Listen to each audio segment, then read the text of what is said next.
Hello, and thank you for watching this video from ISTQB, which is part of the series of videos which are for the Women in Testing Initiative. I'm very pleased to have with me today Marta Firlej, and Marta is based in Poland. Her adventures in software testing began in 2006, I believe, and she's had various roles in testing, including the Quality Management Office Director, an Agile Coach, and currently an Engineering Manager. Welcome, Marta. Thank you for joining me.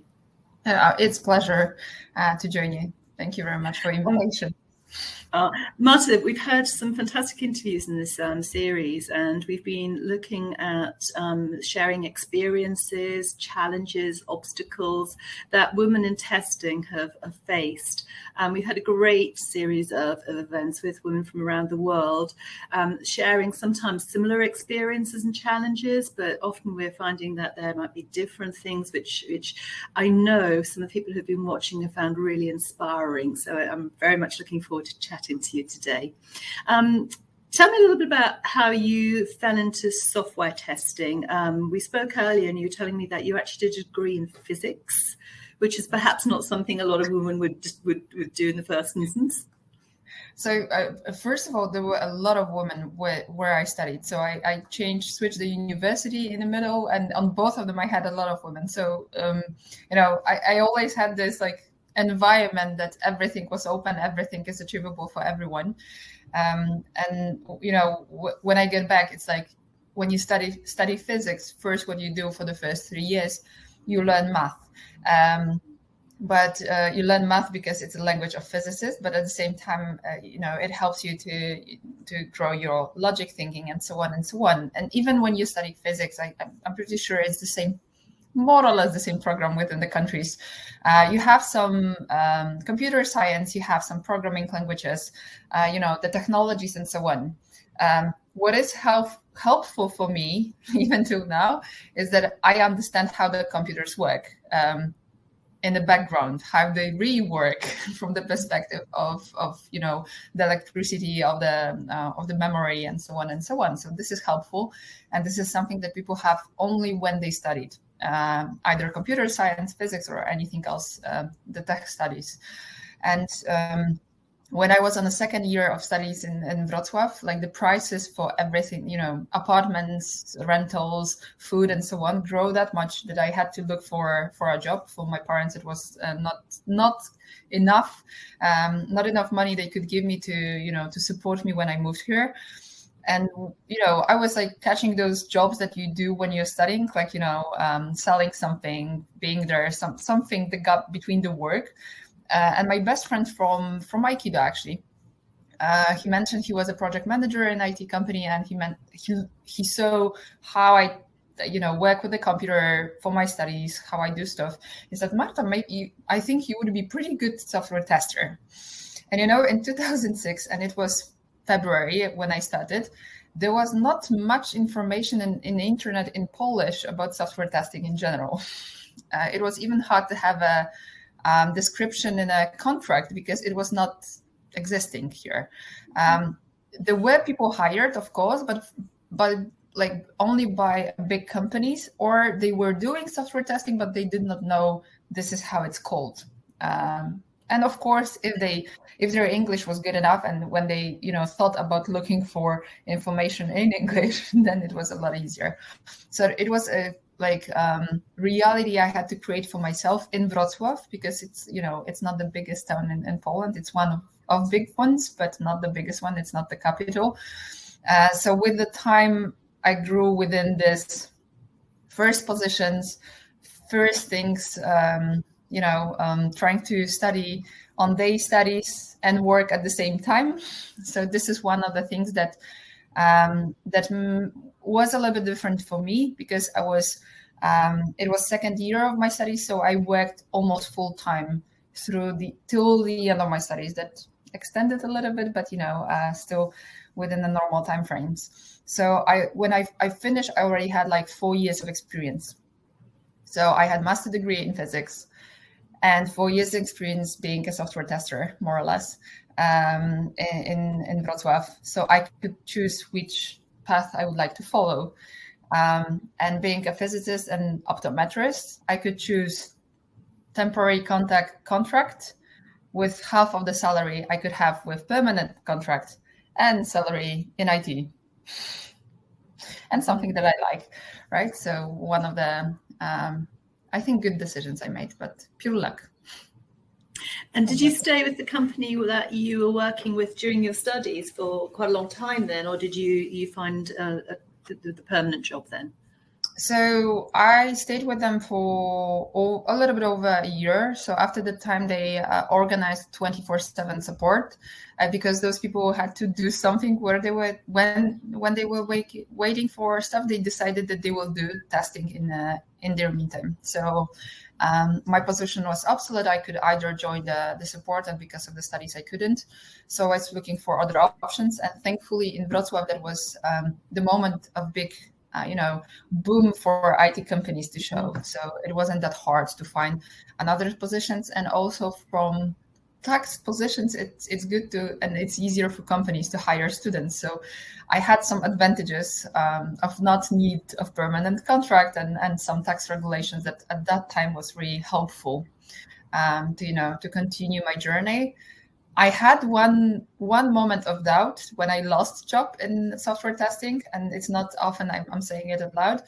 And I remember that, that was the moment I thought that, oh no, like I would never ever again work in software testing, never again. Like I was just, this like, I heard so many nice words on Friday. On Monday, I got the day kicking me out. So like I was really, really angry at the situation. And for, I think 2 months, I was working in a shoe store. And, like after those 2 months, I realized that all of the skills, and I got there to be a manager of the store already because of the skills I got in IT. So then I thought that, okay, let's get another chance. And from that moment, I'm like, I have straight when I'm working as a software tester, all different roles, because we have to learn new things. So this is why now I'm engineering manager, to try and to develop the skills I wouldn't as a software tester. You talked about the skills when you're working in the shoe shop that you felt you gained from being an IT. What are the skills that you particularly highlight as being important? I know it may be surprised, but cooperation and communication with the people, because even though I know that the outside world sometimes recognizes us as those weirdos sitting in front of the computers, but to achieve our goals, we need to be really well organized, predict the risks and mitigations on them, and also communicate. We always work in groups. So I think those 3 areas, there are things that we don't appreciate that much. And this is something we are using every day. And it's really helpful whenever I was, managing the shoe store, or like something that I do as a hobby. So once a year, I'm helping on a tap dance championships, right? In a check-in office. So those are the things that we are a little bit different in terms of organization and the how we think in terms of the risk, like the plans we are building and things we do, and to achieve our goals. So there was a moment in your life where you actually thought, Marta, I have these skills, I'm going to use them now, I'm going to build on them, and that changed things for you? Yes, it did. It helped and it's always helping on the job interviews and on this process of looking of another company. In Poland, we have very dynamic IT market.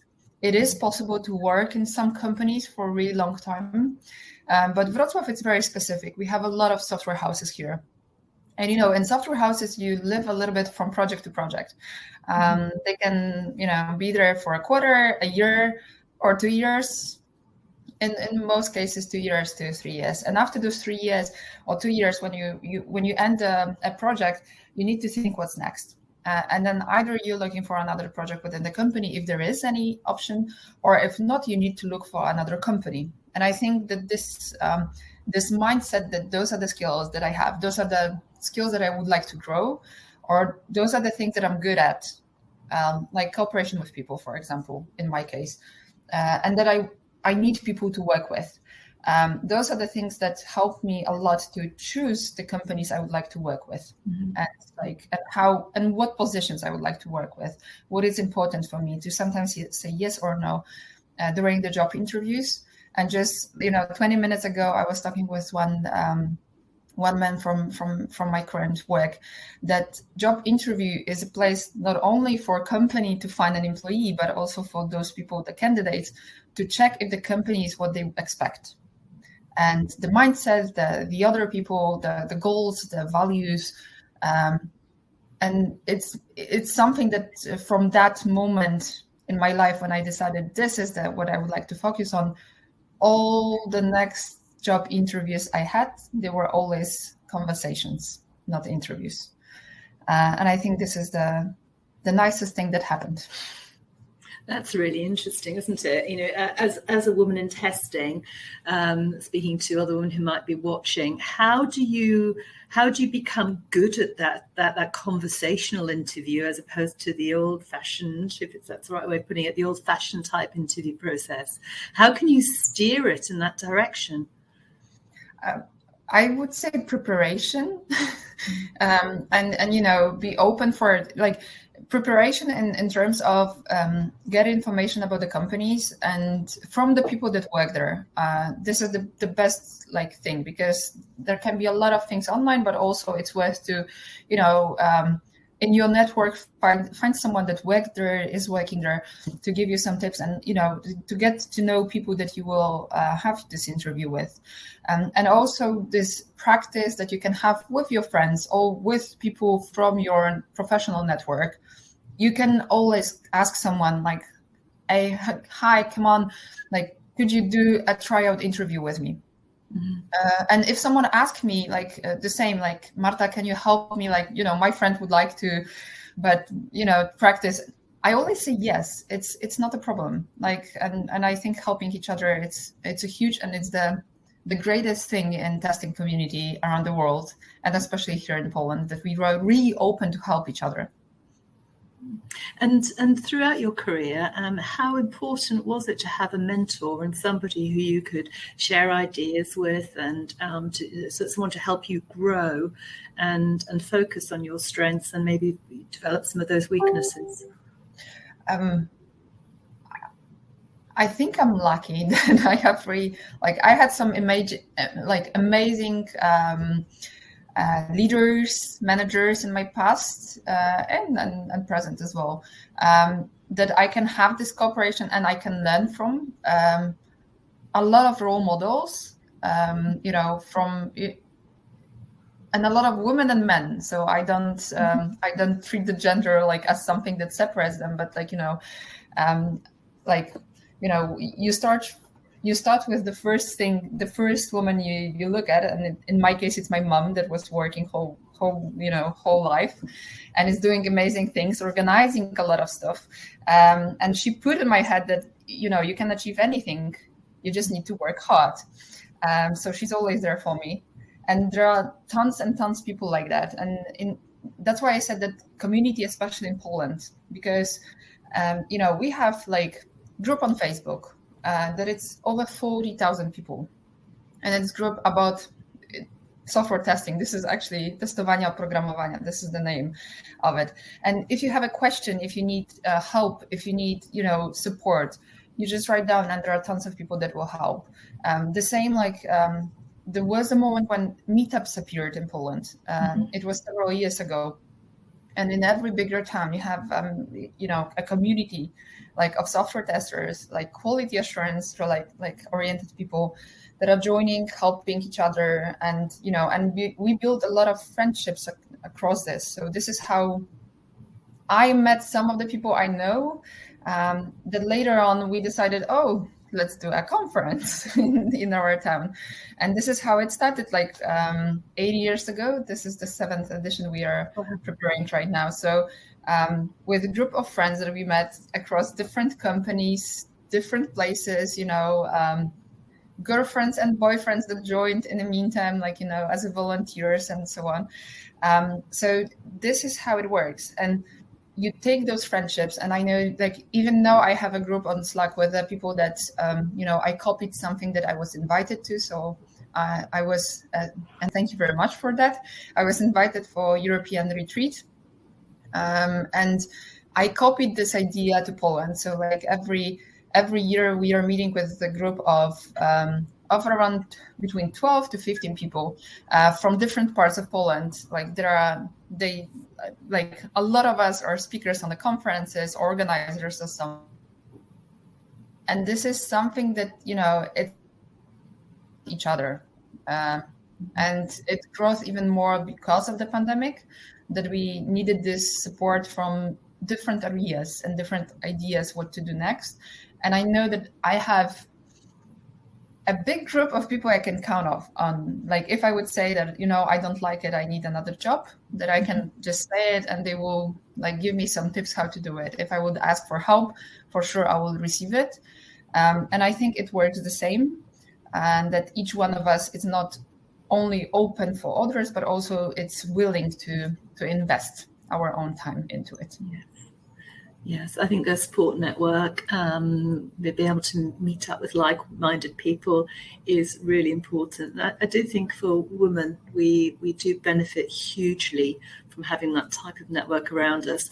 In some of the previous interviews, we've explored things like women who have children and some of the challenges around that, and where you need a different type of support network, maybe, as well as the professional support network and the caring support network, if you like.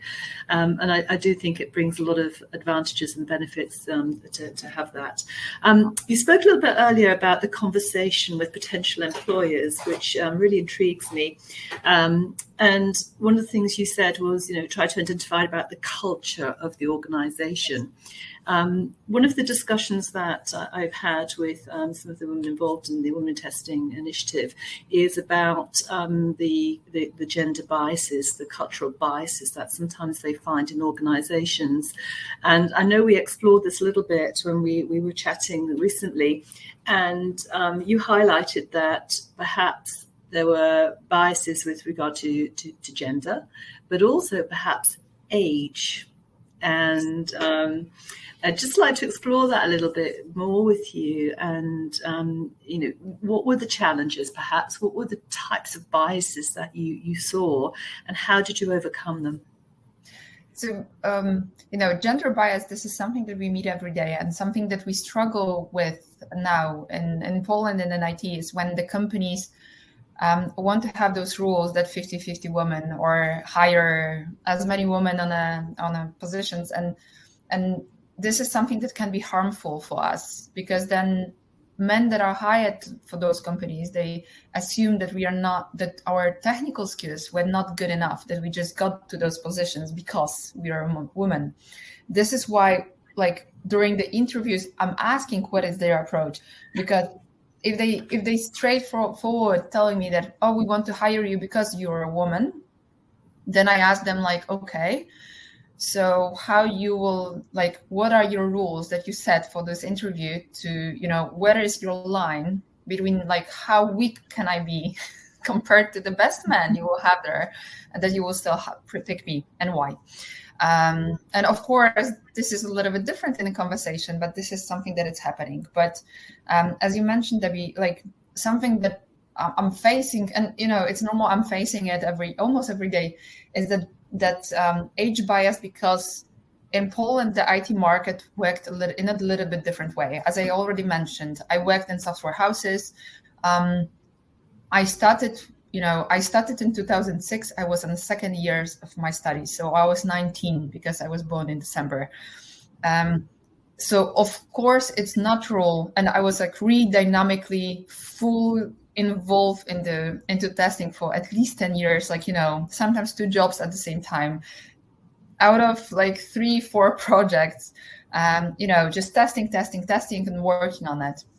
And when I finished, first time I become a test manager, I remember when I came to UK to one of the clients, and everyone there was like at least twice my age, and of course they were not listening to me because of my age.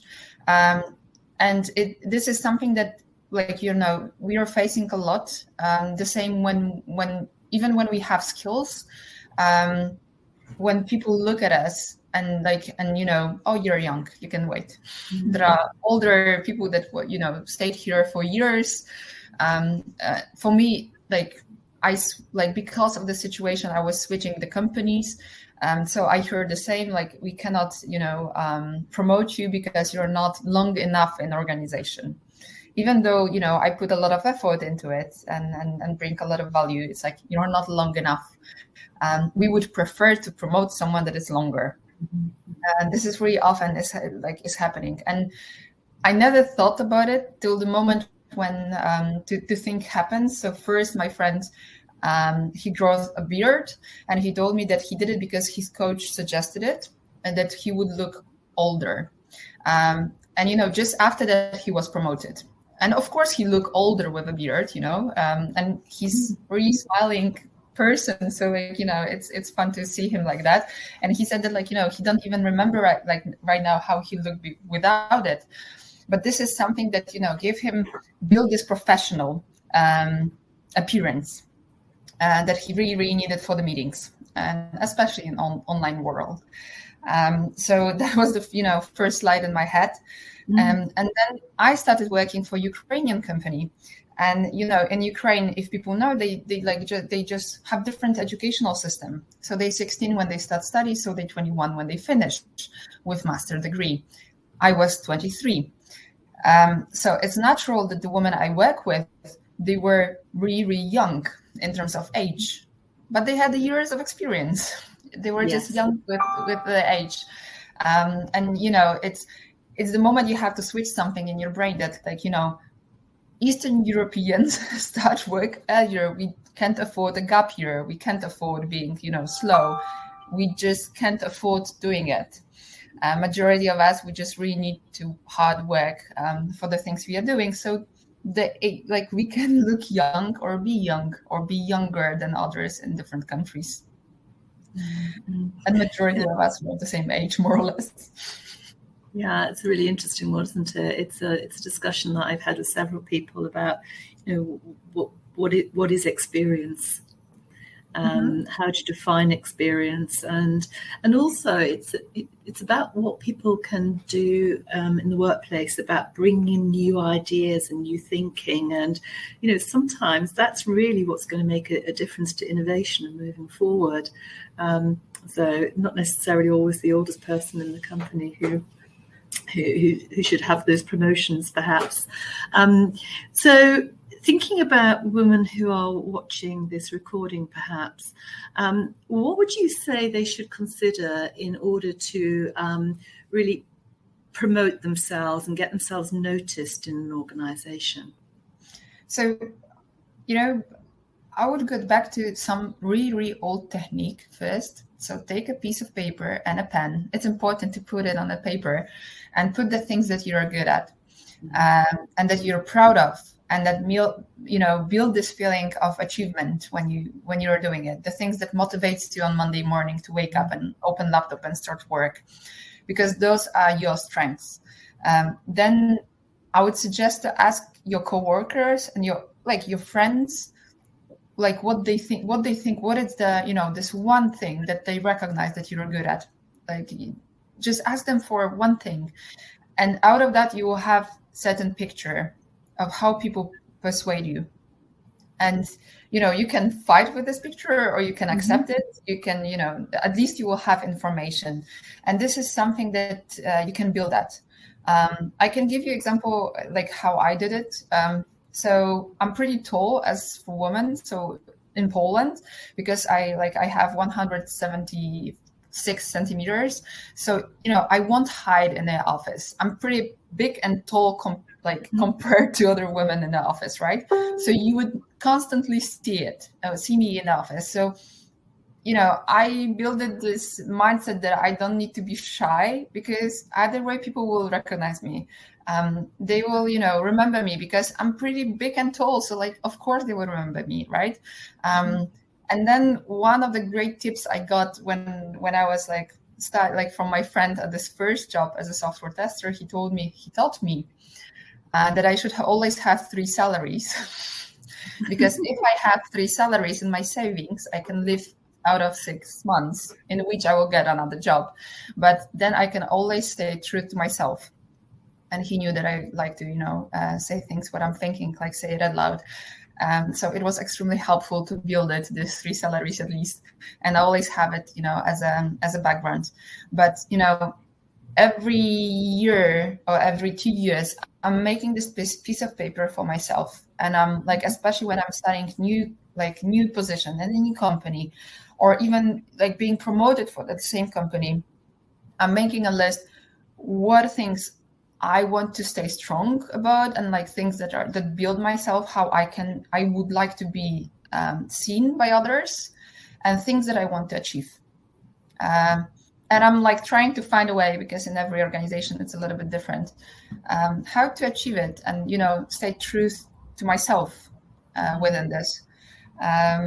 And I remember one thing that, when I was asked to be promoted for quality management office director, and in this organization, everyone on director level don't have in contract days off. They always work. They always have to be in touch. And I was the first person that I said, like, I hesitate to take this position because I appreciate my time off. And by Polish contract, I have to have it. And it was, something that we had to negotiate that, like, when I was off, I had my team to address everything. They knew how to contact me just in case, but they never had to. So that was the things that I had to build for myself. And please remember, you're not alone. It's a lot of us here on different positions, different places, different companies. You're never alone. And there are tons and tons of men that will support you as well. And they appreciate us when we work with them. So like, just look around, because I'm sure there is someone that is supportive. Yeah, I think that's a really important point. Often in an organization, as a woman, having an advocate for what we can do and someone who is actually representing us across the company can be really useful.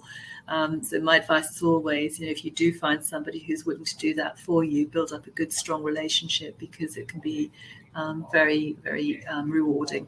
In the right way, and it's good. Marta, thank you so much for your time. We've been chatting now for over 20 minutes.